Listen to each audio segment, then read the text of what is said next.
ತಾವು ಹೇಳಿದ ಆ ಮಹಿಳೆಯ ಸಮಸ್ಯೆ ಸರ್ವವ್ಯಾಪಿಯಾಗಿದೆ ಎನಿಸುತ್ತಿದೆ.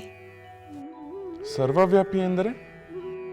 ಸರ್ವವ್ಯಾಪಿ ಎಂದರೆ ಅರಮನೆಯ ಹೊರಗೂ ಅರಮನೆಯ ಒಳಗೂ. ಅಂದರೆ ನಮ್ಮ ಅರಮನೆಯಲ್ಲೂ ಈ ಸಮಸ್ಯೆ ಇದೆ ಎಂದು ಹೇಳುತ್ತಿರುವೆಯಾ?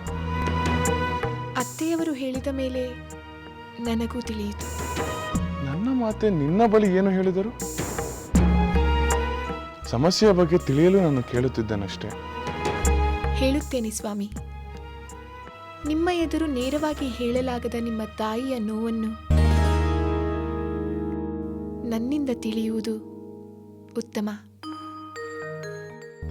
ನಿಮ್ಮ ತಾಯಿಯೂ ಸಹ. ಮಾತಾಮಹಿ, ಮಹಾರಾಣಿಯಾದ ತಮಗೂ ದುಃಖವಿದೆಯೇ? ಏಕಿರಬಾರದು ಸೀತೆ? ಮಹಾವಂಶದ ಮಹಾರಾಜರ ಮಹಾರಾಣಿ ಎಂದ ಕೂಡಲೇ ನನಗೆ ದುಃಖವೇ ಇರಬಾರದೆಂದೇನೂ ಇಲ್ಲವಲ್ಲ. ಯಾವ ಸತಿಯು ತನ್ನ ಪತಿಗೆ ಇನ್ನೊಂದು ವಿವಾಹವಾಗುವುದನ್ನು ಸಹಿಸುವುದಿಲ್ಲ.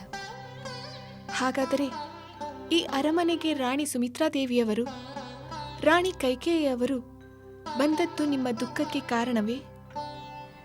ಸುಮಿತ್ರೆ ಬಗ್ಗೆ ಹೇಳಿದ ಮಾತುಗಳನ್ನೇ ಕೈಕೇಯಿ ಬಗ್ಗೆ ಹೇಳಲಾರೆ. ಕೈಕೇಯಿ ರಾಣಿಯಾಗಿ ಬಂದಾಗ ನನಗಾಗಲಿ ಸುಮಿತ್ರೆಗಾಗಲಿ ಸೋದರಿ ಸಿಕ್ಕಳಲ್ಲ ಎಂಬ ಭಾವನೆ ಬರಲೇ ಇಲ್ಲ. ಒಬ್ಬ ಸವತಿ ಸಿಕ್ಕಳಲ್ಲ ಎಂಬ ನೋವು ಉಂಟಾಯಿತು. ಅದಕ್ಕೆ ಕಾರಣ ಕೈಕೇಯಿ ನಡವಳಿಕೆ.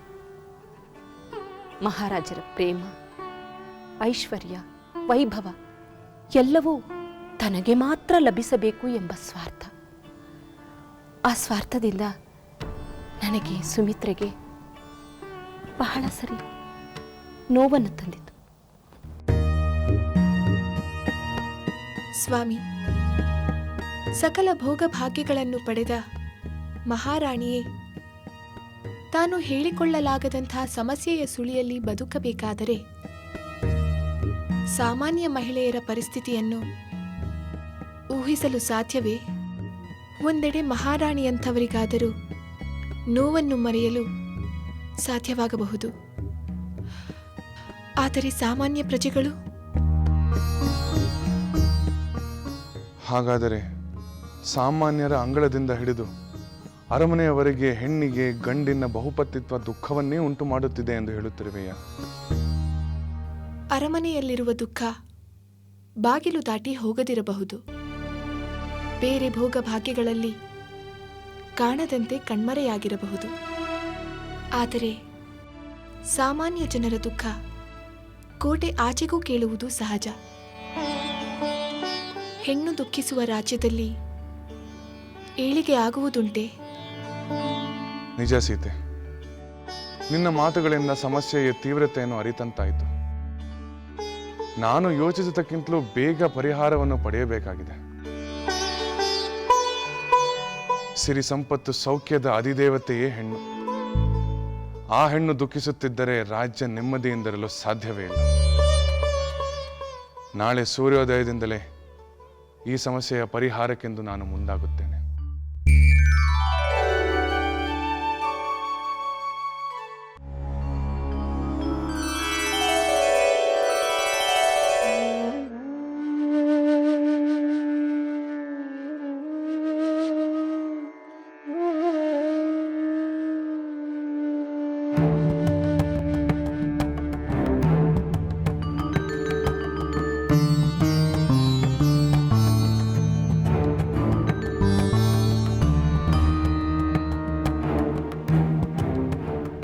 ಮಹಾಪ್ರಭುವಿಗೆ ಪ್ರಣಾಮಗಳು. ತಮ್ಮನ್ನು ಬಂದು ಕಾಣಬೇಕೆಂದು ಅಪ್ಪಣೆಯಾಗಿತ್ತು. ಹೌದು ಚಾರ, ನಿನ್ನಿಂದ ಒಂದು ಮುಖ್ಯವಾದ ವಿಷಯ ಸಂಗ್ರಹಣೆ ಆಗಬೇಕಾಗಿದೆ. ಅಗತ್ಯವಾಗಿ ಪ್ರಭು. ಈ ರಾಜ್ಯದಲ್ಲಿ ನಿನ್ನ ಕಿವಿಗೆ ಬಿದ್ದ ಬೇರೆ ಬೇರೆ ಮಾತುಗಳನ್ನು ಕೇಳುವುದಕ್ಕಿಂತ ಮುಂಚಿತವಾಗಿ ನೀನಾಗಿಯೇ ಪ್ರಜೆಗಳನ್ನು ಮಾತನಾಡಿಸಿ ಒಂದು ವಿಷಯದ ಬಗ್ಗೆ ಅಭಿಪ್ರಾಯವನ್ನು ಸಂಗ್ರಹಿಸಬೇಕಾಗಿದೆ. ಯಾವ ವಿಷಯದ ಕುರಿತು ಪ್ರಭು? ಹೇಳುತ್ತೇನೆ. ಈ ನಗರದ ಕನ್ಯೆಯರು, ಮಹಿಳೆಯರು ಸಾಂಸಾರಿಕ ಜೀವನದ ಬಗ್ಗೆ, ಬಹುಪತ್ನಿತ್ವದ ಬಗ್ಗೆ ಯಾವ ಅಭಿಪ್ರಾಯವನ್ನು ತಾಳಿದ್ದಾರೆ ಎಂದು ನೀನು ತಿಳಿಯಬೇಕಾಗಿದೆ. ಪ್ರಭು, ನಿಮಗೆ ಒಂದು ವಿಚಾರವನ್ನು ತಿಳಿಸಲು ಇಷ್ಟಪಡುತ್ತೇನೆ. ಮೊದಲು ಈ ವಿಷಯವು ಇಷ್ಟು ಗಂಭೀರವಾದದೆಂದು ತಿಳಿದಿರಲಿಲ್ಲ. ಕೆಲವು ದಿನಗಳ ಹಿಂದೆ ಅವಿವಾಹಿತ ಕನ್ಯೆಯರು ಕಲ್ಯಾಣದ ಬಗ್ಗೆ ಮಾತನಾಡುತ್ತಿದ್ದರು. ಅವರ ಮಾತು ಈ ಅರಮನೆಗೂ ಸಂಬಂಧಪಟ್ಟಿದ್ದೆಂದು ಕೇಳಿ ಆಶ್ಚರ್ಯವಾಯಿತು. ಹೌದೇ? ಅವರು ಏನು ಹೇಳಿದರು? ಪ್ರಭು, ಒಂದು ದಿನ ನಾನು ನಗರ ಸಂಚಾರ ಮಾಡುತ್ತಿರುವಾಗ ದೇವಸ್ಥಾನದ ಬಳಿ ಬಂದೆ. ದೇವರ ಪ್ರಾರ್ಥನೆ ಮುಗಿಸಿ ಆಚೆ ಬಂದ 4 ಕನ್ಯರು ಅಲ್ಲೇ ಕಟ್ಟೆಯ ಮೇಲೆ ಕುಳಿತು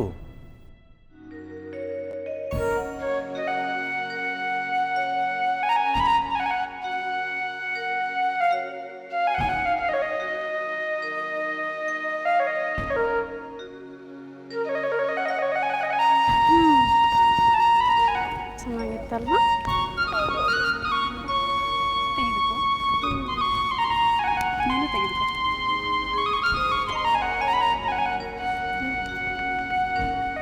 ನೀನು ದೇವರನ್ನು ಏನೆಂದು ಕೇಳಿಕೊಂಡೆ? ಒಳ್ಳೆಯ ಪತಿಯನ್ನು ಕರುಣಿಸು ಎಂದೆ. ಒಳ್ಳೆಯ ಪತಿಯನ್ನು ಕರುಣಿಸುವುದು ಮಾತ್ರವಲ್ಲ, ಆದರೆ ಆ ಪತಿ ಮತ್ತೊಂದು ವಿವಾಹವಾಗಿ ನನ್ನನ್ನು ಕಡೆಗಣಿಸಬಾರದೆಂದು ನಾನು ಕೇಳಿಕೊಂಡೆ. ಹೌದು ಹೌದು, ನಮ್ಮ ಮನೆಯಲ್ಲಿ ನಮ್ಮ ತಾಯಿ ಸವತೆಯಿಂದ ಪಡೆಯುತ್ತಿರುವ ಕಷ್ಟವನ್ನು ನೋಡಿದರೆ ನನಗೆ ಮದುವೆಯೇ ಆಗಬಾರದು ಎಂದಿತ್ತು. ಆದರೆ ಮಹಾರಾಜರು 3 ಮದುವೆಯಾಗಿರುವಾಗ ನಮ್ಮ ಪತಿಯನ್ನು ಮತ್ತೊಂದು ಮದುವೆಯಾಗಬಾರದು ಎಂದು ಹೇಗೆ ತಡೆಯಲು ಸಾಧ್ಯ? ಹಾಗಾದರೆ ದಶರಥ ಮಹಾರಾಜರು ಈ ರಾಜ್ಯವನ್ನು ಆಳುತ್ತಿರುವಾಗ ವಿವಾಹ ಆಗುವ ಬದಲು ಹಾಗೆ ಇರಬಹುದಿತ್ತಲ್ಲವೇ? ಈ ಪರಿಸ್ಥಿತಿ ಎಂದು ಬದಲಾಗುವುದು? ಈ ಪ್ರಜೆಗಳಿಗೆ ನಮ್ಮ ರಾಮಚಂದ್ರರ ಬುದ್ಧಿ ಏಕೆ ಬರುವುದಿಲ್ಲ? ರಾಮಚಂದ್ರನ ಬುದ್ಧಿ ಎಂದರೆ? ನಿನಗೆ ಗೊತ್ತಿಲ್ಲವೇ? ಶ್ರೀರಾಮಚಂದ್ರರು 2ನೇ ವಿವಾಹವಾಗುವುದಿಲ್ಲವಂತೆ. ಅದೇ ಹೇಗೆ ಹೇಳುವೆ? ಹೇಗೆಂದರೆ ನಮ್ಮ ಚಿಕ್ಕಪ್ಪ ಅರಮನೆಯಲ್ಲಿ ಕೆಲಸ ಮಾಡುತ್ತಿದ್ದಾರೆ. ರಾಮಚಂದ್ರನನ್ನು ಚಿಕ್ಕಂದಿನಿಂದಲೂ ನೋಡುತ್ತಿದ್ದಾರೆ. ಶ್ರೀರಾಮಚಂದ್ರನ ಪ್ರೀತಿ ಪಾತ್ರರೊಂದಿಗೆ ದುಃಖಕ್ಕೆ ಕಾರಣವಾಗುವ ಯಾವ ಕಾರ್ಯವೂ ಮಾಡುವುದಿಲ್ಲವಂತೆ. ಇನ್ನೊಂದು ವಿವಾಹವಾಗಿ ಸೀತಾಮಾತೆಗೆ ದುಃಖಿಸುವುದಿಲ್ಲ ಎನ್ನುತ್ತಿದ್ದರಂತೆ. ನಿಜವಾಗಿರಬಹುದು. ಆದರೂ ಒಬ್ಬ ಪುತ್ರನಾಗಿ ಕೌಸಲ್ಯ ಮಹಾರಾಣಿಯವರಿಗೆ ಎಂದೂ ನೋವನ್ನುಂಟು ಮಾಡದೇ ಇರುವ ರಾಮಚಂದ್ರನಿಗೆ ತನ್ನ ಸತಿಯಾದ ಸೀತೆಯನ್ನೂ ಸಹ ಅಷ್ಟೇ ಆದರದಿಂದ ನೋಡಿಕೊಳ್ಳಲು ಸಾಧ್ಯವೇ? ಹಾ, ಅದೇ ಯೋಚನೆ ನನಗೂ ಇದೆ. ಈಗೇನು ಮಾಡುವುದು?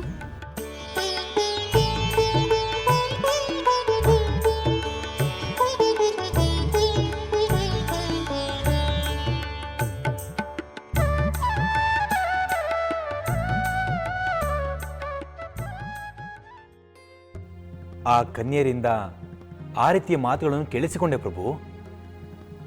ಹೌದೇ? ಈ ಮಾತನ್ನು ಅಂದೇ ತಿಳಿಸಬೇಕಾಗಿತ್ತಲ್ಲವೇ? ನಿಮಗೆ ತಿಳಿಸಿಲ್ಲ ಪ್ರಭು. ಅಂದು ಆ ವಿಷಯವು ನನಗೆ ಅಷ್ಟು ಗಂಭೀರವಾಗಿ ಕಂಡಿರಲಿಲ್ಲ.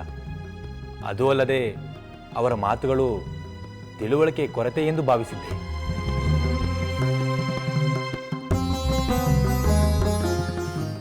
ಸರಿ, ಇನ್ನು ಮುಂದೆ ಈ ವಿಷಯವಾಗಿ ಒಂದು ಸಣ್ಣ ವಿಷಯವಿದ್ದರೂ ನಿರ್ಲಕ್ಷಿಸದೆ ಮೊದಲು ಬಂದು ತಿಳಿಸು.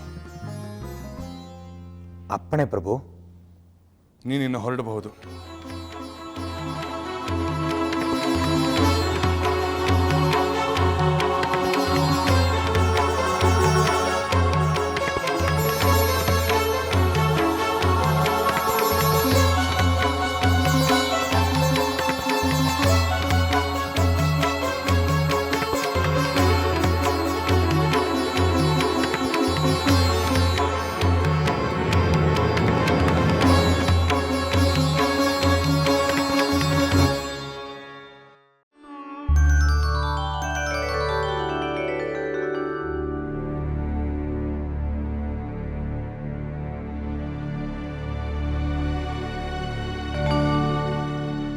ಸಹೋದರಿ ಸೀತೆ,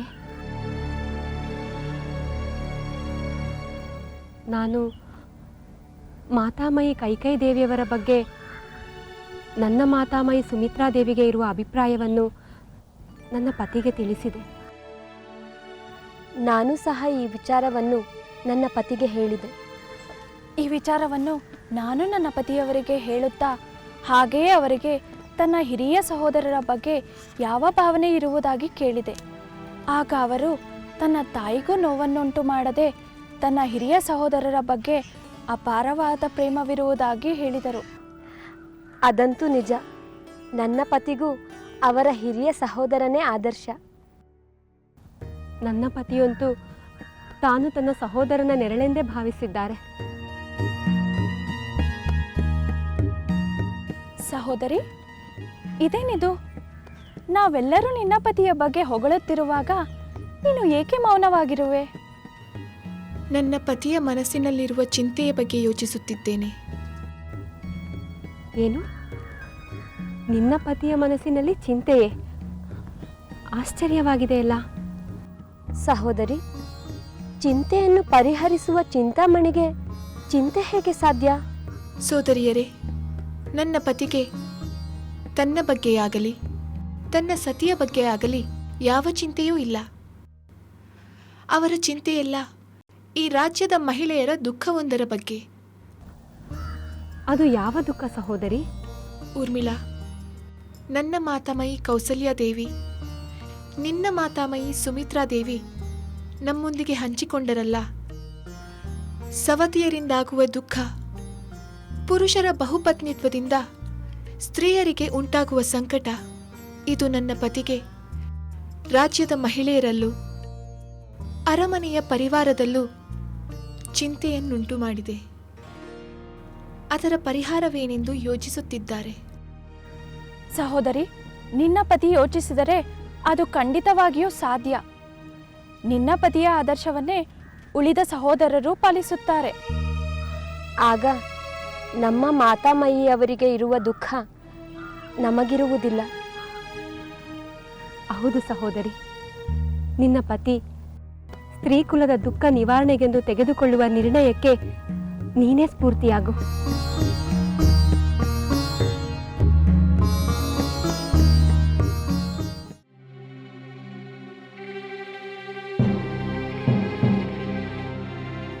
ಈ ವಿಚಾರದಲ್ಲಿ ಇಷ್ಟೊಂದು ಆಳವಾಗಿ ಯೋಚಿಸುವ ಅಗತ್ಯವಿಲ್ಲವೆನ್ನುವುದು ನನ್ನ ಭಾವನೆ.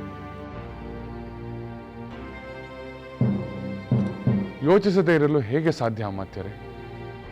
ನಮ್ಮ ಪ್ರಜೆಗಳ ದುಃಖಕ್ಕೆ ನಮ್ಮ ತಂದೆಯವರೇ ಕಾರಣವೆಂದು ಅರಿತಾಗ ನಾನು ಯೋಚಿಸದೇ ಇರಲು ಸಾಧ್ಯವೇ? ಪ್ರಭು, ಇದು ಸಮಸ್ತ ಪ್ರಜೆಗಳ ಅಭಿಪ್ರಾಯವಲ್ಲ. ಯಾರೋ ಒಬ್ಬಿಬ್ಬರು ಅವಿವೇಕಿಗಳು ಅರ್ಥವಿಲ್ಲದೆ ಆಡಿದ ಮಾತುಗಳು. ರಾಜನನ್ನು ಬಹುವಲ್ಲಭ ಎನ್ನುತ್ತಾರೆ. ಬಹುಪತ್ನಿತ್ವ ಪರಂಪರೆಯಿಂದಲೇ ನಡೆದುಕೊಂಡು ಬಂದಿದೆ. ಇಷ್ಟಕ್ಕೂ ನಮ್ಮ ಮಹಾರಾಜರು ಸಂತಾನ ಪ್ರಾಪ್ತಿಗೋಸ್ಕರ ಬಹುಪತ್ನಿಯರನ್ನು ಹೊಂದಿರುವ ವಿಚಾರ ರಾಜ್ಯದ ಪ್ರಜೆಗಳೆಲ್ಲರಿಗೂ ಗೊತ್ತಿರುವಾಗ ಅದರ ಬಗ್ಗೆ ಟೀಕೆ ಮಾಡುವುದು ಖಂಡಿತ ಸರಿಯಲ್ಲ. ಅಮಾತ್ಯರೇ, ನೀವು ಹಿರಿಯರು, ತಿಳಿದವರು. ಬಹುಪತ್ನಿತ್ವದಿಂದ ಪುರುಷನ ಅಪೇಕ್ಷೆಗಳು ಈಡೇರಬಹುದು. ಆದರೆ ಹೆಣ್ಣಾದವಳ ದುಃಖ, ಸಂಕಟ, ನಿರಾಶೆ ಇವೆಲ್ಲವೂ ಅದರ ಜೊತೆಗೆ ಉಂಟಾಗುವುದಲ್ಲವೇ? ಮಹಾರಾಜರು 3 ಮದುವೆ ಆದರೂ ಕಡೆಗೆ ಸಂತಾನವನ್ನು ಪಡೆದದ್ದು ಪುತ್ರಕಾಮೇಷ್ಟಿಯಿಂದಲೇ ಅಲ್ಲವೇ? ಕಾಯ, ವಾಚ, ಮನಸ ಸಹಚಾರಿ ಆಗಿರುತ್ತೇವೆ ಎಂದು ಸಪ್ತಪತಿ ತುಳಿದು ಅಗ್ನಿ ಸಾಕ್ಷಿಯಾಗಿ ಪ್ರಮಾಣ ಮಾಡಿದ ನಂತರವೂ ಕೂಡ ಮತ್ತೊಬ್ಬ ಹೆಣ್ಣನ್ನು ವಿವಾಹವಾದರೆ ಮೊದಲ ಹೆಣ್ಣಿಗೆ ಎಷ್ಟು ದುಃಖವಾಗಬಹುದು? ಅವಳಿಗೆ ಕೊಟ್ಟ ಪ್ರಮಾಣ ತಪ್ಪಿದಂತೆ ಆಗುವುದಲ್ಲವೇ? ಪ್ರಭು, ಈ ವಿಚಾರದಲ್ಲಿ ನನಗೆ ಉತ್ತರ ಹೇಳುವುದು ಸ್ವಲ್ಪ ಕಷ್ಟ. ಸಮಾಜದಲ್ಲಿ ಬಹುಪತ್ನಿತ್ವ ಇರುವುದು ನಿಜ. ಆದರೆ ಅದರಿಂದ ಸ್ತ್ರೀಯರಿಗೆ ದುಃಖವಾಗುವುದಿಲ್ಲ ಎಂದು ನಾನು ಹೇಳಲು ಸಾಧ್ಯವಿಲ್ಲ. ಆದರೆ ಅದನ್ನು ತಡೆಯಲು ಬೇರೆ ಮಾರ್ಗವಿಲ್ಲವಲ್ಲ? ಅದು ಇಚ್ಛೆಗೆ ಬಿಟ್ಟ ವಿಚಾರ. ಪ್ರಜೆಗಳ ವೈಯಕ್ತಿಕ ಒಲವು ನಿಲುವುಗಳ ಮೇಲೆ ಅವಲಂಬಿತವಾಗಿದೆ.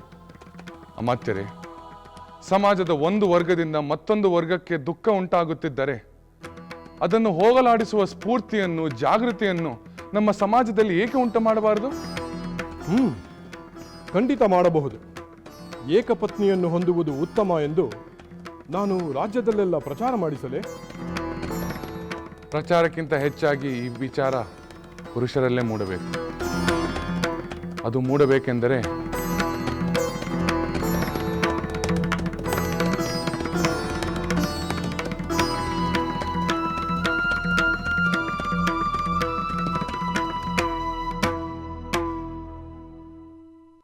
ಅದಕ್ಕೆ ಪುರುಷೋತ್ತಮನೇ ಆದರ್ಶವಾಗಬೇಕಲ್ಲವೇ ಸ್ವಾಮಿ?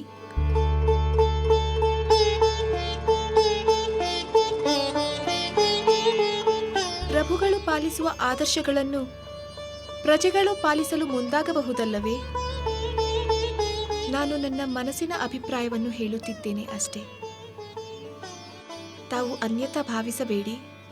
ಸೀತೆ, ನಿನ್ನ ಮಾತುಗಳಿಂದ ಅನ್ಯತಾ ಭಾವಿಸುವುದು ಅಸಾಧ್ಯ. ನಿನ್ನ ಮಾತುಗಳಿಂದ ಸ್ತ್ರೀಕುಲದ ಮನದ ಭಾವನೆ ಏನೆಂದು ತಿಳಿದು ಬರುತ್ತದೆ. ಒಬ್ಬ ಪತಿಯಾದವನು ತನಗಷ್ಟೇ ಮೀಸಲಾಗಬೇಕು ಎಂಬ ಹೆಣ್ಣಿನ ಪತಿ ಪ್ರೇಮವನ್ನು ನಾನು ಕಾಣುತ್ತಿದ್ದೇನೆ. ಒಬ್ಬ ಪತಿಯಾದವನು ಬಹುಪತ್ನಿಯನ್ನು ಹೊಂದುವುದರಲ್ಲಿ ಪ್ರತಿಯೊಬ್ಬ ಪತ್ನಿಯಲ್ಲೂ ಉಂಟು ಮಾಡಬಹುದಾದ ದುಃಖವನ್ನು ನಾನು ಕಾಣುತ್ತಿದ್ದೇನೆ. ಇವನ್ನೆಲ್ಲ ಕಂಡಾದ ಮೇಲೆ ತನ್ನ ಪತ್ನಿಯ ಮೇಲೆ ಪ್ರೇಮ ಉಳ್ಳವನು ಸ್ತ್ರೀಕುಲದ ಹಿತವನ್ನು ಬಯಸುವ ಯಾವುದೇ ಪುರುಷನಾಗಿದ್ದರೂ ಸರಿ, ಏಕಪತ್ನಿ ವ್ರತಸ್ಥನಾಗಿ ಇರುವುದರಲ್ಲಿ ನಾನು ಯಾವುದೇ ವಿಶೇಷವನ್ನು ಕಾಣುವುದಿಲ್ಲ. ಪ್ರಭು, ಅದು ತಮ್ಮ ಸದ್ವಿಚಾರ ಹಾಗೂ ಸದ್ಗುಣ. ಸದ್ಯದ ಪರಿಸ್ಥಿತಿಯಲ್ಲಿ ಅನೇಕ ರಾಜರು, ಪ್ರಜೆಗಳು ಯಾವುದೋ ಕಾರಣಕ್ಕಾಗಿ ಬಹುಪತ್ನಿತ್ವವನ್ನು ಹೊಂದಿದ್ದಾರೆ. ಅದನ್ನು ಸ್ತ್ರೀಯರೂ ಒಪ್ಪಿದ್ದಾರೆ. ಆದರ್ಶ ಪುರುಷನೊಬ್ಬನು ಏಕಪತ್ನಿ ವ್ರತವನ್ನು ಪಾಲಿಸಿದರೆ ಅದು ವಿಶೇಷವಲ್ಲವೇ? ಸೀತೆ, ಅದು ವಿಶೇಷವಿರಲಿ, ಸಾಮಾನ್ಯ ವಿಚಾರವೇ ಆಗಿರಲಿ, ಅದು ಮುಖ್ಯವಲ್ಲ. ಒಬ್ಬ ಪುರುಷನು ತನ್ನ ಸ್ತ್ರೀಗೆ ಸಂತೋಷವಾಗುವಂತೆ ಮತ್ತು ಅದರಿಂದ ಸ್ತ್ರೀಕುಲಕ್ಕೆ ಒಂದು ಸ್ಫೂರ್ತಿಯಾಗುವುದೇ ಮುಖ್ಯ. ಸೀತೆ, ನಿನ್ನ ಮಾತುಗಳಿಂದ ನನ್ನ ಮನದಲ್ಲಿ ಒಂದು ನಿರ್ಧಾರ ಬಲವಾಗುತ್ತಿದೆ. ಅದರ ಬಗೆಗೆ ನಿನಗೆ ಸದ್ಯದಲ್ಲಿ ಹೇಳುತ್ತೇನೆ. ಈಗ ರಾಜ್ಯಕಾರದ ನಿಮಿತ್ತ ಮಹಾಗುರುಗಳನ್ನು ಕಾಣಬೇಕು. ನಾನಿನ್ನು ಬರುತ್ತೇನೆ.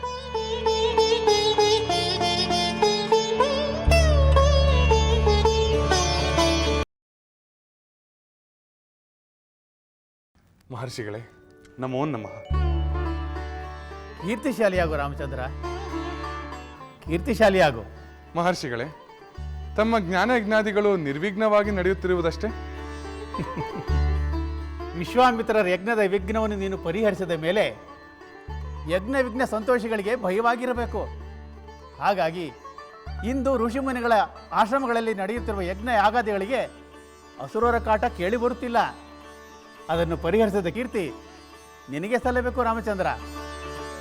ಇಲ್ಲ ಮಹರ್ಷಿಗಳೇ, ಆ ಶ್ರೇಯಸ್ಸು ವಿಶ್ವಾಮಿತ್ರರಿಗೆ ಸಲ್ಲಬೇಕು. ಹಾಗೆ ನಮ್ಮ ತಂದೆಯವರನ್ನು ಒಪ್ಪಿಸಿದವರು ತಾವೇ ಅಲ್ಲವೇ? ಅದಕ್ಕೆ ಆ ಕೀರ್ತಿಯು ತಮಗೂ ಸಹ ಸಲ್ಲಬೇಕು. ನಿನ್ನ ಪರಾಕ್ರಮಕ್ಕೆ ಈ ವಿನಯು ಭೂಷಣವಾಗಿದೆ. ಏನು, ನೀನು ನನ್ನೊಡನೆ ಏನೋ ಸಮಾಲೋಚನೆ ಮಾಡಲು ಬಂದಿರುವಂತಿದೆ? ತಮ್ಮ ದಿವ್ಯ ದೃಷ್ಟಿಗೆ ಗೋಚರವಾಗದ್ದು ಏನಿದೆ ಮಹರ್ಷಿಗಳೇ? ಪ್ರಜೆಗಳ ಹಿತದೃಷ್ಟಿಯಿಂದ, ಸ್ತ್ರೀಕುಲದ ಸಮಸ್ಯೆಯನ್ನು ಪರಿಹರಿಸುವ ಉದ್ದೇಶದಿಂದ ಪುರುಷರಲ್ಲಿ ಏಕಪತ್ನಿ ವ್ರತವನ್ನು ಉತ್ತೇಜಿಸಲು ನಾನು ಏಕಪತ್ನಿ ವ್ರತಸ್ಥನಾಗಿಯೇ ಇರುತ್ತೇನೆ ಎಂಬ ಪ್ರತಿಜ್ಞೆ ಮಾಡಲು ನಿರ್ಧರಿಸಿದ್ದೇನೆ. ನೀನು ಧನ್ಯ ರಾಮಚಂದ್ರ. ಪ್ರಜಾಪಾಲಕರು ತಾವು ಆದರ್ಶಗಳನ್ನು ಮೊದಲು ಪಾಲಿಸಿ ನಂತರ ಅದನ್ನು ಪ್ರಜೆಗಳಿಗೆ ಬೋಧಿಸಿದರೆ ಮಾತ್ರ ಅದು ಪರಿಣಾಮಕಾರಿಯಾಗಿರಲು ಸಾಧ್ಯ. ನಿನ್ನ ಉದ್ದೇಶವು ಸಮರ್ಪಕವಾಗಿದೆ. ಅದನ್ನು ನಿಸ್ಸಂದೇಹವಾಗಿ ಕಾರ್ಯಗತಗೊಳಿಸು. ಆದರೆ ಮಹರ್ಷಿಗಳೇ, ನಮ್ಮ ತಂದೆಯವರ ಮನಸ್ಸಿಗೆ ಏನಾಗಬಹುದೋ ಎಂಬ ಚಿಂತೆ ನನ್ನಲ್ಲಿದೆ. ನಿನ್ನ ನಿರ್ಧಾರವನ್ನು ನಿನ್ನ ತಂದೆಗೆ ತಿಳಿಸು. ಅವರ ಭಾವನೆ ಏನೆಂಬುದು ನಿನಗೆ ಗೊತ್ತಾಗುತ್ತದೆ. ಆಗಲಿ ಮಹರ್ಷಿಗಳೇ, ನಾನು ಹಾಗೆಯೇ ಮಾಡುತ್ತೇನೆ. ನಾನಿನ್ನು ಬರುತ್ತೇನೆ. ಕೀರ್ತಿಶಾಲಿಯಾಗು.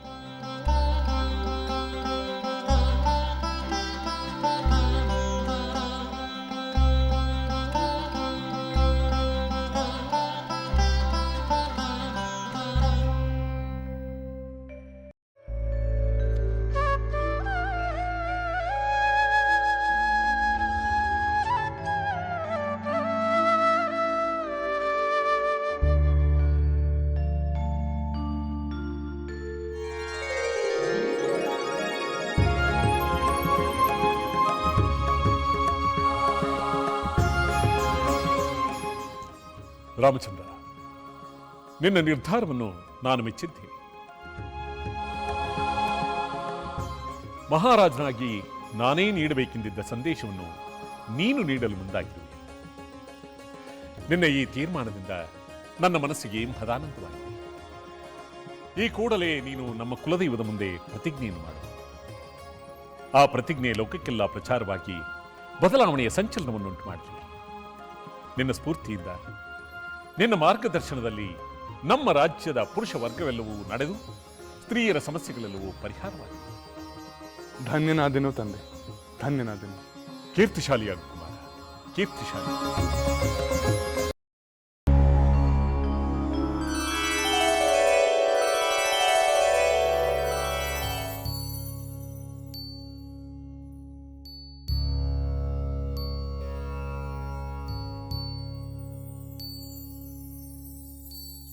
आदित्य सविता सूर्यः खगः पूषा गभस्तिमान्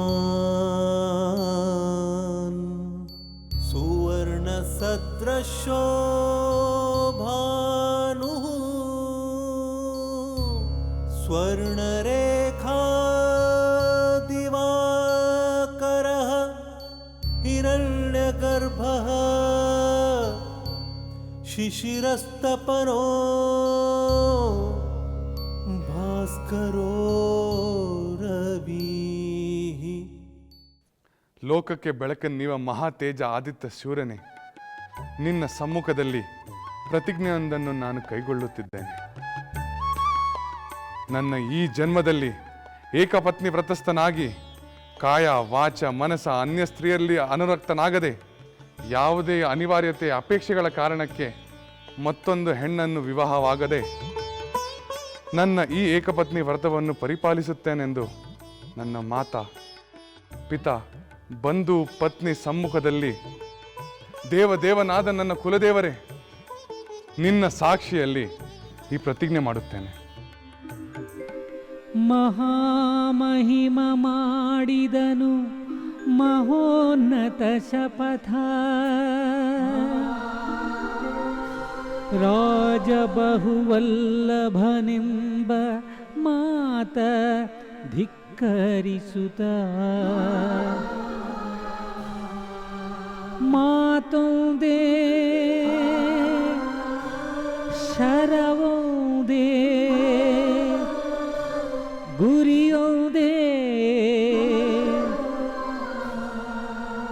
ಮಾತೊಂದೇ ಶರವೊಂದೇ ಗುರಿಯೊಂದೇ ಎಂಬ ಹಿರಿಮೆಗೆ ಕಳಸವಿಟ್ಟಂತೆ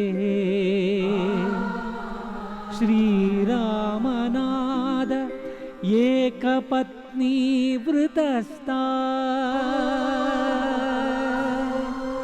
ಶ್ರೀರಾಮನಾದ ಏಕಪತ್ನಿ ವೃತಸ್ಥ, ಶ್ರೀರಾಮನಾದ ಏಕಪತ್ನಿ ವೃತಸ್ಥ.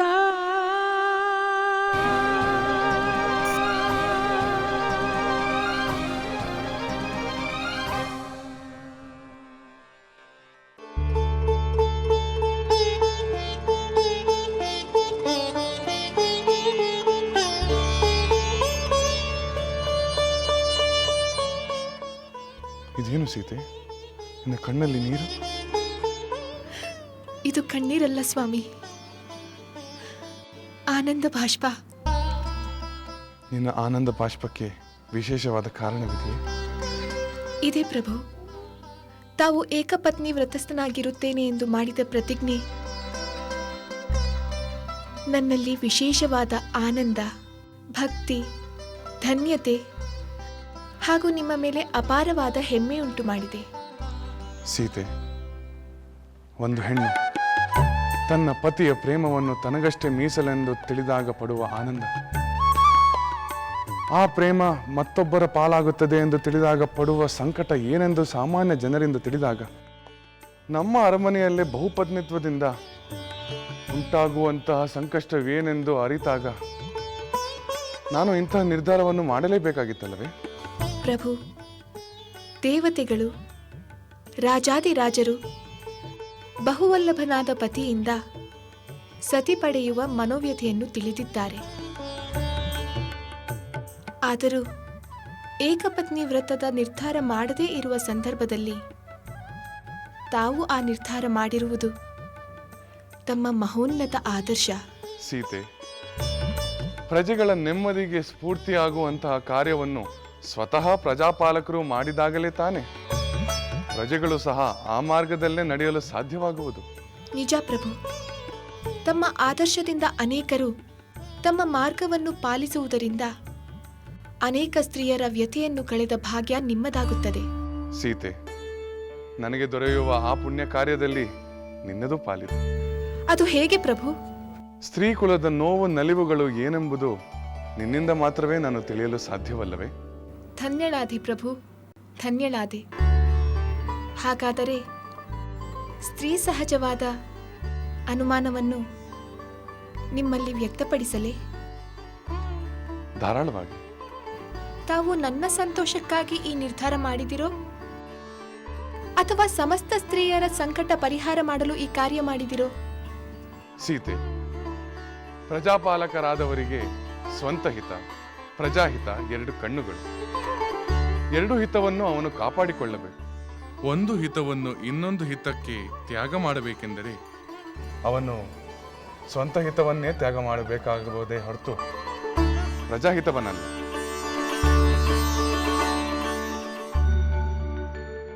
ಊರ್ಮಿಳಾ, ನನ್ನನ್ನು ಏನೋ ಕೇಳಬೇಕು ಎಂದು ಹೇಳಿದ್ದೆ, ಆದರೆ ಏಕೆ ಮೌನವಾದೆ?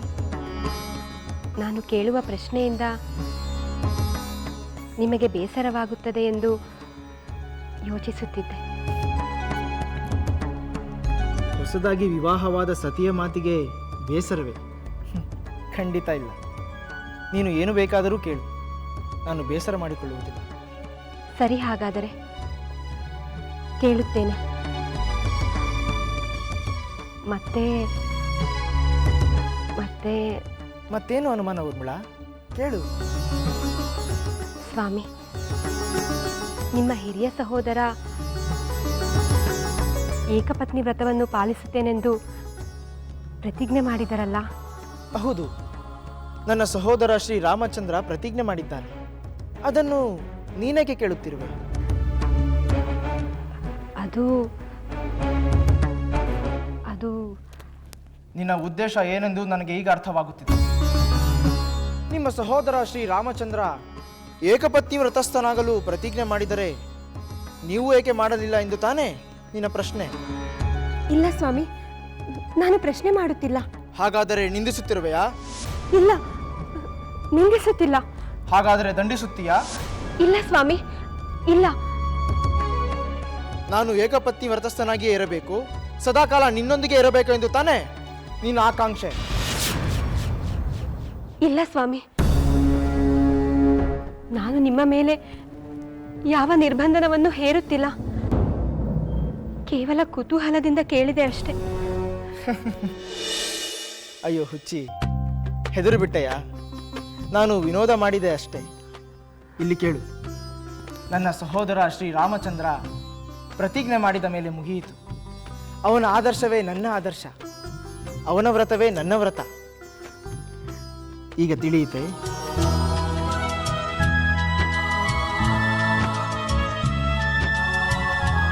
ತಿಳಿಯಿತು ಸ್ವಾಮಿ.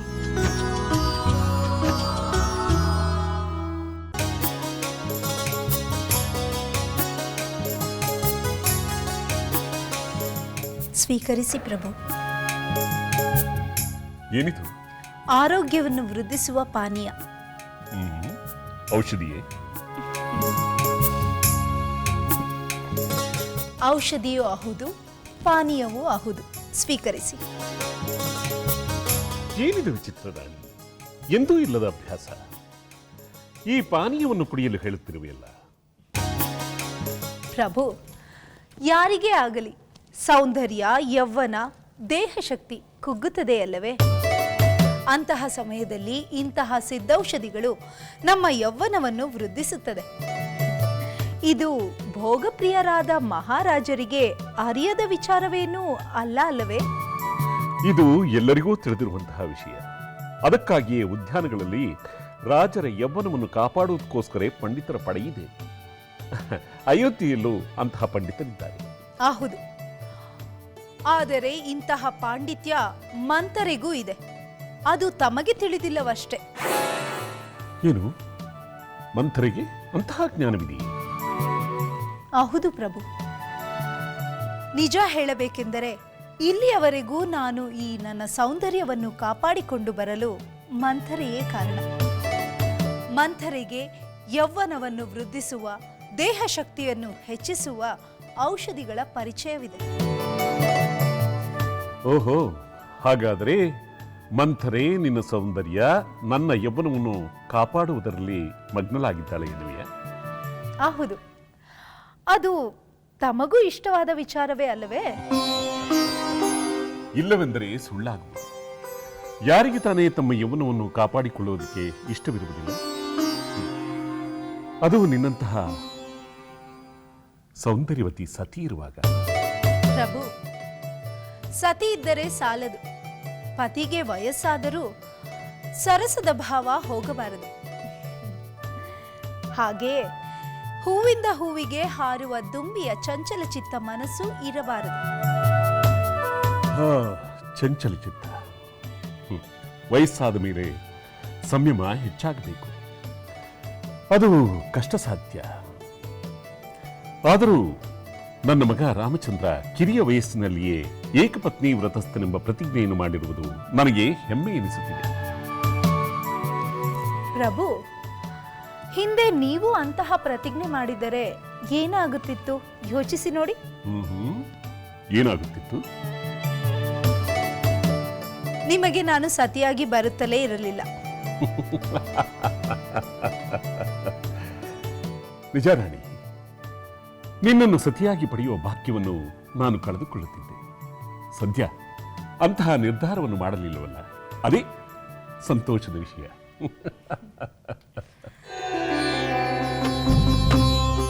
ಸ್ವೀಕರಿಸಿ.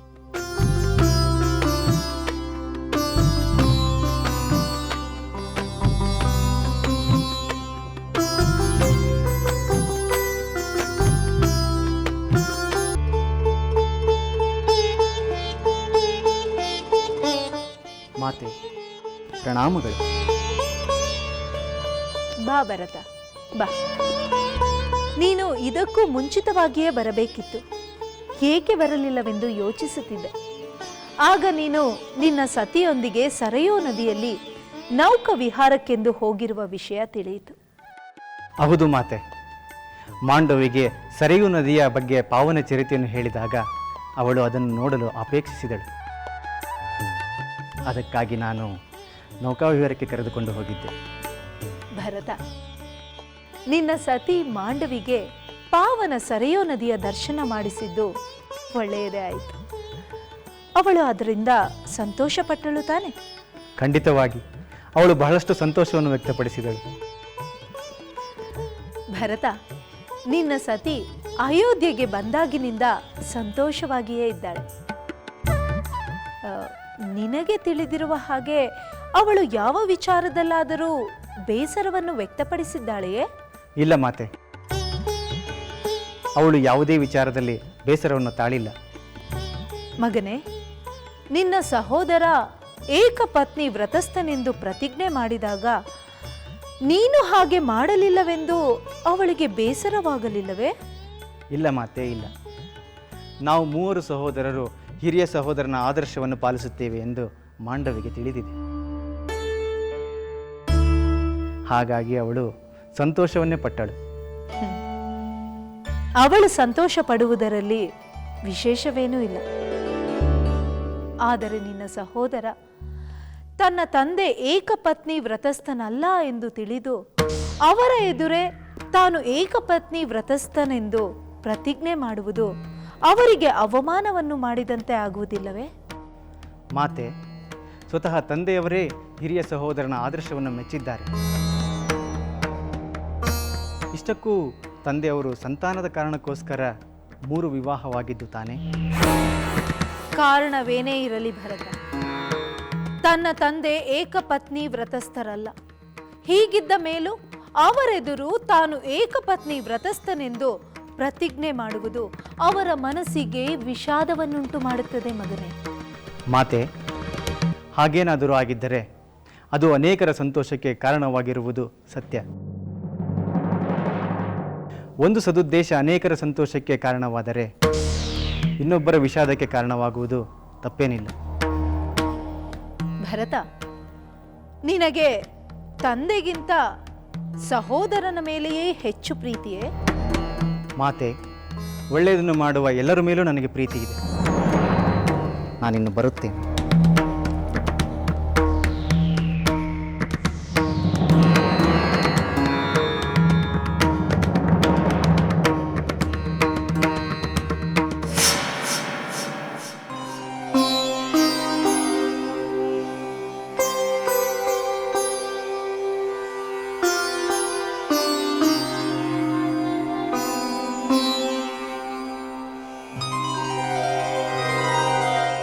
ಸಹೋದರಿ ಸೀತೆ, ನೀನು ಪಡೆದ ಭಾಗ್ಯ ನಮಗೂ ಸಿಗಲಿ ಎಂಬ ನಿನ್ನ ಸದ್ಭಾವನೆ, ನಿನ್ನ ಪ್ರಾರ್ಥನೆ ಈಗ ನಮ್ಮ ಪಾಲಿಗೆ ಅಯೋಧ್ಯೆಯಲ್ಲಿಯೂ ಫಲಪ್ರದವಾಗುತ್ತಿದೆ. ಹೌದು, ಮಿಥಿಲೆಯಲ್ಲಿ ಸೀತಾ ಸಹೋದರಿಯ ಕಂಕಣ ಭಾಗ್ಯ ಕೂಡಿ ಬಂತು. ಅದೇ ಭಾಗ್ಯ ನಮಗೂ ದೊರೆಯಿತು. ಈಗ ಇಲ್ಲಿ ಸಹೋದರಿ ಸೀತೆಯ ಪತಿದೇವರು ಏಕಪತ್ನಿ ವ್ರತಸ್ಥನಾಗಿರುತ್ತೇನೆ ಎಂದು ಪ್ರತಿಜ್ಞೆಯನ್ನು ಮಾಡಿದರು.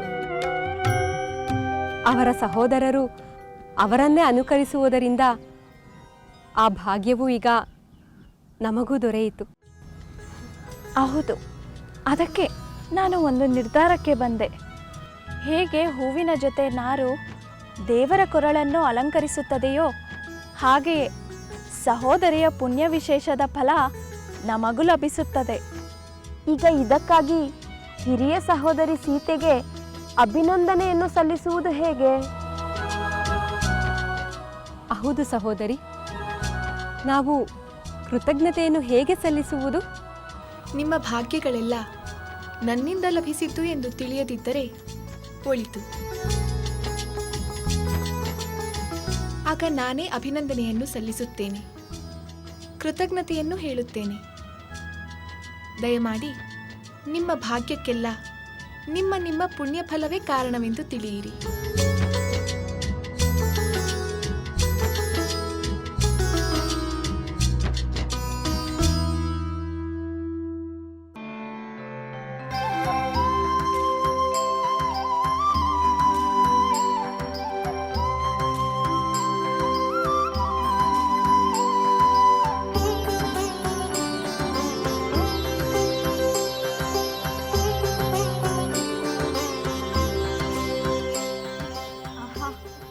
ರಾಮಚಂದ್ರ ಪ್ರಭು ಮಾಡಿದ ಪ್ರತಿಜ್ಞೆಯನ್ನು ಕೇಳಿ ಮಹಾದಾನಂದವಾಯಿತು. ಇಂದು ನಮ್ಮ ಮನೆಯಲ್ಲಿ ಹಬ್ಬವನ್ನು ಮಾಡಿದೆ. ನಾನು ಅಷ್ಟೇ, ಮನೆಯಲ್ಲಿ ಪಾಯಸವನ್ನು ಮಾಡಿ ಪಕ್ಕದ ಮನೆಯವರಿಗೆಲ್ಲ ಹಂಚಿದೆ. ನಮ್ಮ ರಾಮಚಂದ್ರ ಮೂರ್ತಿಗಳು ಮಾಡಿದ ಪ್ರತಿಜ್ಞೆಯನ್ನೇ ಅವರ ತಂದೆಯವರಾದ ದಶರಥ ಮಹಾರಾಜರು ಮಾಡಿದ್ದರೆ ಬಹುಶಃ ಈ ಅಯೋಧ್ಯೆಯಲ್ಲಿ ನಮ್ಮಂಥ ಮಹಿಳೆಯರಿಗೆ ಸವತಿಯರ ಸಮಸ್ಯೆಯೇ ಬರುತ್ತಿರಲಿಲ್ಲ ಅನಿಸುತ್ತದೆ. ಹೋಗಲಿ ಬಿಡು, ನಮ್ಮ ಕಾಲವಂತೂ ಆಗಿ ಹೋಯಿತು. ಇನ್ನು ನಮ್ಮ ಪುತ್ರರ ಕಾಲದಲ್ಲಾದರೂ ಅವರಾದರೂ ಆ ಶ್ರೀರಾಮನ ಆದರ್ಶವನ್ನು ಪಾಲಿಸುತ್ತಾರೆ. ಆಗ ಎಲ್ಲರೂ ಏಕಪತಿ ವ್ರತಸ್ಥರಾಗಿರುತ್ತಾರೆ. ಎಲ್ಲ ಹೆಣ್ಣು ಮಕ್ಕಳಿಗೂ ತನ್ನ ಪತಿಯ ಸಂಪೂರ್ಣ ಪ್ರೀತಿಯು ದೊರೆಯುತ್ತದೆ. ಹಾಗೆಯೇ ಸವತಿ ಕಾಟವೂ ತಪ್ಪುತ್ತದೆ. ಆ ಸೀತಾ ಮಾತೆ ಮಹಾಪುಣ್ಯವಂತೆ, ಸದ್ಗುಣವಂತೆ. ಆಕೆ ಅಯೋಧ್ಯೆಗೆ ಕಾಲಿಟ್ಟೊಡನೆ ನಮ್ಮೆಲ್ಲರಿಗೂ ಶುಭವೇ ಆಗುತ್ತದೆ. ಸೀತಾ ಮಾತೆಯ ಕಾಲ್ಗುಣದಿಂದ ಅಯೋಧ್ಯೆಗೆ ಸಂತೋಷ ಉಂಟಾಗಿದೆ. ಆ ತಾಯಿ ತನ್ನ ಪತಿಯ ಮೂಲಕ ಈ ದೇಶಕ್ಕೆ ಒಳ್ಳೆ ಕೆಲಸ ಮಾಡಿಸುವುದರಲ್ಲಿ ನನಗಂತೂ ಸಂಶಯವೇ ಇಲ್ಲ. ಸ್ವತಃ ರಾಮಚಂದ್ರನೇ ಸದ್ಗುಣಶಾಲಿ. ಅಂಥ ಗುಣಶಾಲಿಗೆ ಇನ್ನು ಸೀತೆಯಂತಹ ವಿನಯವಂತೆಯು ಸತಿಯಾಗಿ ದೊರಕಿರುವುದು ನಮ್ಮೆಲ್ಲರ ಭಾಗ್ಯ. ನಿಜ, ಸೀತಾರಾಮರು ಅನಂತಕಾಲ ಆನಂದದಿಂದ ಈ ಅಯೋಧ್ಯೆಯಲ್ಲಿದ್ದರೆ ನಮ್ಮಂಥ ಪ್ರಜೆಗಳಿಗೆ ಯಾವ ತೊಂದರೆಯೂ ಇರೋದಿಲ್ಲ. ನಡೀರಿ ನಡೀರಿ, ಹೊತ್ತಾಯ್ತು.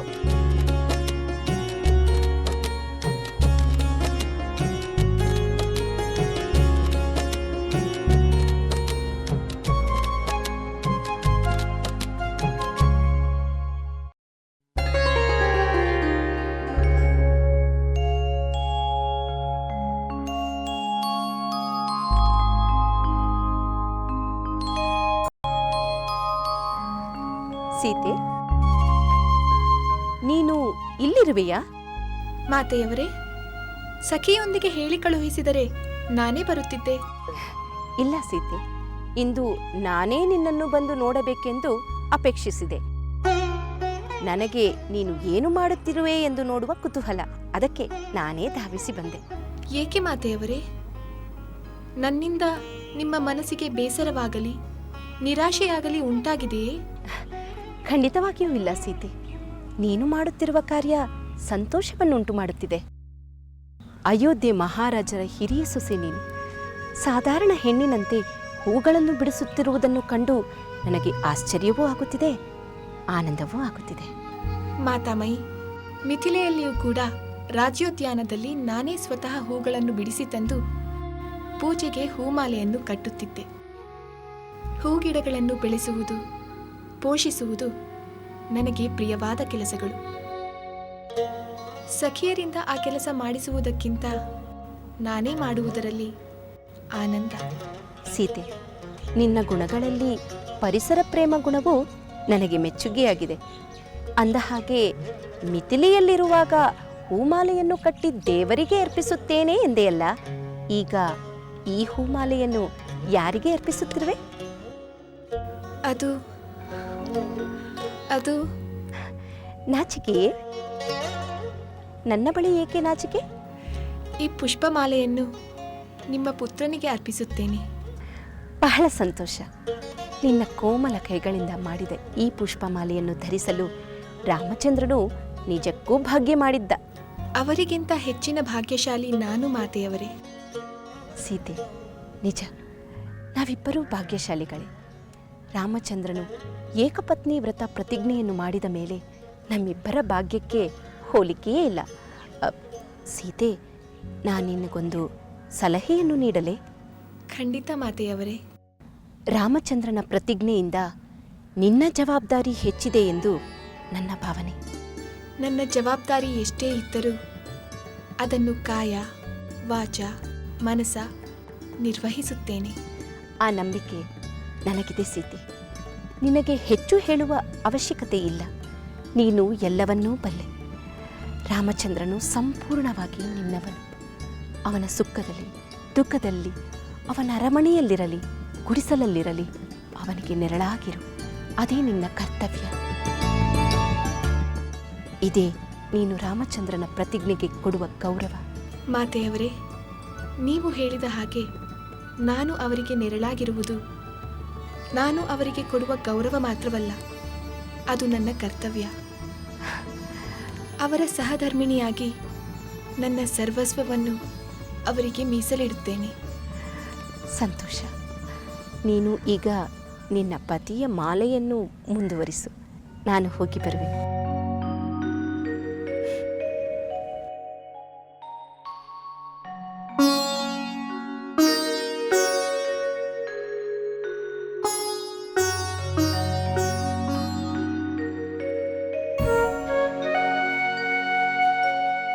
ರಾಮಚಂದ್ರನ ಪ್ರತಿಜ್ಞೆಯಿಂದ ನಿನ್ನ ಜವಾಬ್ದಾರಿ ಹೆಚ್ಚಿದೆ ಎಂದು ನನ್ನ ಭಾವನೆ. ನನ್ನ ಜವಾಬ್ದಾರಿ ಎಷ್ಟೇ ಇದ್ದರೂ ಅದನ್ನು ಕಾಯ, ವಾಚ, ಮನಸ ನಿರ್ವಹಿಸುತ್ತೇನೆ.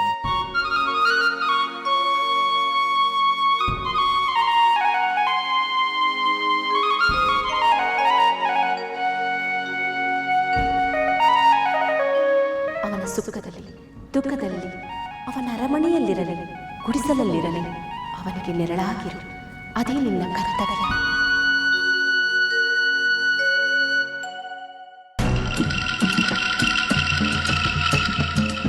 ಮಹಾರಾಣಿಯವರಿಗೆ ಮಂಗಳವಾಗಲಿ ಎಂದು ಕೋರುತ್ತೇನೆ. ಮಂಥರೆ, ಬೆಳಗಿನಿಂದ ನಿನ್ನ ಮುಖದರ್ಶನವಿಲ್ಲ. ಎಲ್ಲಿಯೋ ಹೋಗಿ ಬರುವಂತಿದೆ. ಹೌದು ಮಹಾರಾಣಿ, ನಗರ ಸಂಚಾರಕ್ಕೆ ಹೋಗಿ ಬಂದಿದ್ದೇನೆ. ನಗರ ಸಂಚಾರವೇ? ನೀನು ನಗರ ಸಂಚಾರ ಮಾಡುವ ಅಗತ್ಯವೇನಿತ್ತು? ಅಗತ್ಯ ನನಗಿರಲಿಲ್ಲ. ತಮಗಾಗಿ ಹೋಗಿದ್ದೆ. ನನಗಾಗಿ ಹೋಗಿದ್ದೆಯಾ? ಏಕೆ?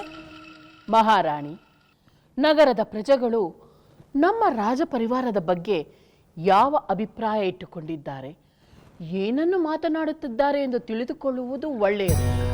ಏಕೆಂದರೆ ಪ್ರಜೆಗಳ ಒಲವು ಯಾರ ಕಡೆ ಹೆಚ್ಚಿರುತ್ತದೋ ಅವರು ಹೆಚ್ಚು ಕಾಲ ಪ್ರಜಾಪಾಲಕರಾಗಿ ಇರುತ್ತಾರೆ. ಯಾರು ಪ್ರಜೆಗಳ ಒಲವನ್ನು ಕಳೆದುಕೊಳ್ಳುತ್ತಾರೋ ಅವರು ಹೆಚ್ಚು ಅಧಿಕಾರ ಪಡೆದುಕೊಳ್ಳುವುದು ಕಷ್ಟವಾಗುತ್ತದೆ. ಇದೇ ಏನು ನಿನ್ನ ಹೊಸ ವಿಚಾರ? ರಾಜಕಾರ್ಯ, ಪ್ರಜಾಪಾಲನೆ, ಇದನ್ನೆಲ್ಲ ನಾನು ತಿಳಿದುಕೊಂಡು ಏನಾಗಬೇಕಾಗಿದೆ? ಸಮಯ ಬಂದಾಗ ಅದರದ ಮಹತ್ವ ಏನು ಎಂಬುದು ತಮಗೇ ಅರಿವಾಗುತ್ತದೆ. ಆಗ ನಾನು ನಿಮಗೆ ತಿಳಿಸುತ್ತೇನೆ. ಸರಿ ಸರಿ, ನೀನು ಹೋಗಿ ಬಂದ ಶ್ರಮಕ್ಕಾದರೂ ಕೇಳುತ್ತೇನೆ. ಪ್ರಜೆಗಳ ಒಲವು ಯಾರ ಮೇಲೆ ಹೆಚ್ಚಿದೆ? ಯಾವ ವಿಷಯಕ್ಕಾದರೂ ಯಾರ ಮೇಲಾದರೂ ಪ್ರಜೆಗಳು ಬೇಸರಿಸಿಕೊಂಡಿರುವರಾ? ಮಹಾರಾಣಿ, ಅಯೋಧ್ಯೆಯ ನಿವಾಸಿಗಳು ನಮ್ಮ ಮಹಾರಾಜರ ಬಗ್ಗೆ, ರಾಜಕುಮಾರರ ಬಗ್ಗೆ, ರಾಜ ಪರಿವಾರದ ಬಗ್ಗೆ ಅಪಾರವಾದ ಗೌರವದಿಂದ ಮಾತನಾಡುತ್ತಿದ್ದಾರೆ.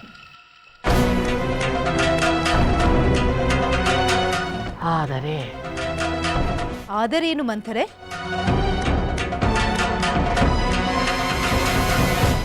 ಆದರೆ ಒಬ್ಬರಿಗೆ ಮಾತ್ರ ಎಲ್ಲರಿಗಿಂತ ಹೆಚ್ಚು ಪ್ರೇಮವನ್ನು, ಅಭಿಮಾನವನ್ನು, ವಿಶ್ವಾಸವನ್ನು ತೋರುತ್ತಿದ್ದಾರೆ. ಅತ್ಯಂತ ಹೊಗಳಿಕೆಯಿಂದ ಮಾತನಾಡುತ್ತಿದ್ದಾರೆ. ಅವರು ಯಾರೆಂದು ಹೇಳುವೆಯಾ? ಖಂಡಿತವಾಗಿ ಹೇಳುತ್ತೇನೆ.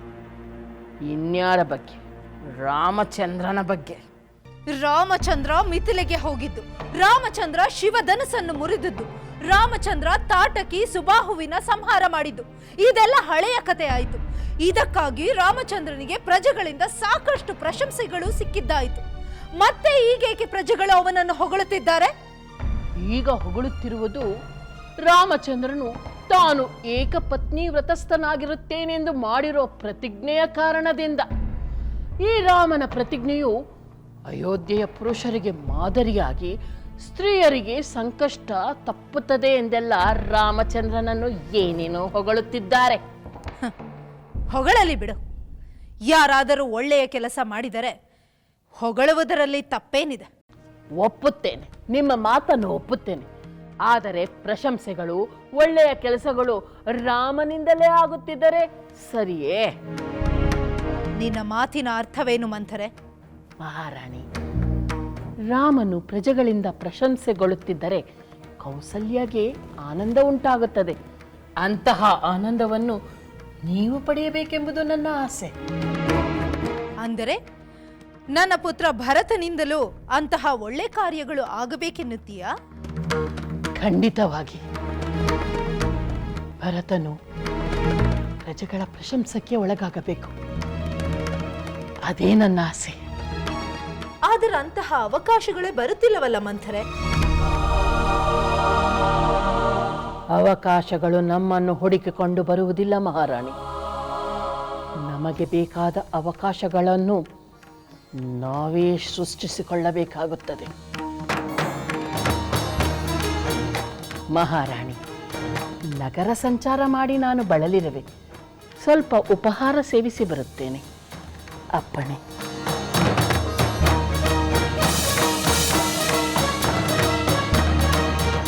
ಅವಕಾಶಗಳನ್ನು ನಾವೇ ಸೃಷ್ಟಿಸಿಕೊಳ್ಳಬೇಕು. ನಿಜ, ಅವಕಾಶಗಳನ್ನು ನಾವೇ ಸೃಷ್ಟಿಸಿಕೊಳ್ಳಬೇಕು. ನನ್ನ ಮಗ ಭರತನಿಗೂ ಪ್ರಜೆಗಳ ಪ್ರೀತಿಯನ್ನು ಗಳಿಸಬೇಕು. ಅವಕಾಶಗಳನ್ನು ನಾವೇ ಸೃಷ್ಟಿಸಿಕೊಳ್ಳಬೇಕು. ನಿಜ, ಅವಕಾಶಗಳನ್ನು ನಾವೇ ಸೃಷ್ಟಿಸಿಕೊಳ್ಳಬೇಕು. ನನ್ನ ಮಗ ಭರತನಿಗೂ ಪ್ರಜೆಗಳ ಪ್ರೀತಿಯನ್ನು ಗಳಿಸಬೇಕು.